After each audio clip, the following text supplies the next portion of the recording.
tiwala at kumpiyansa sa inilatag na seguridad ng pulisya si PNP Chief General Nicolas Torre III sa kabuuan ng ika-4 na State of the Nation Address ni Pangulong Ferdinand Marcos Jr. sa Batasan Complex. Ayon kay Torre, nakahanda ang nasa 16,000 pulis mula sa iba't ibang police district upang magpatupad at magbigay ng seguridad. Unang binisita ng PNP Chief ang command center ng NCRPO sa bahagi ng St. Peter Church kasama si NCRPO Director Police Major General Anthony Aberin.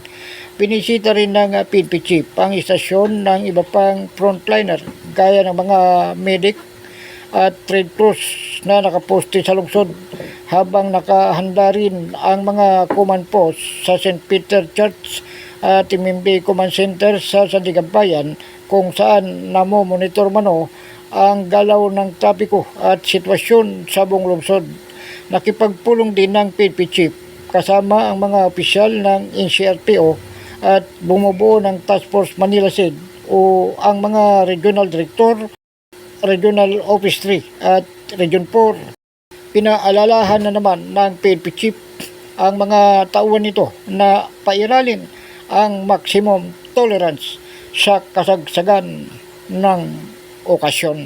Ako si Edwin Moreno sa DWRB 103.9 News FM. Ikaw ang una.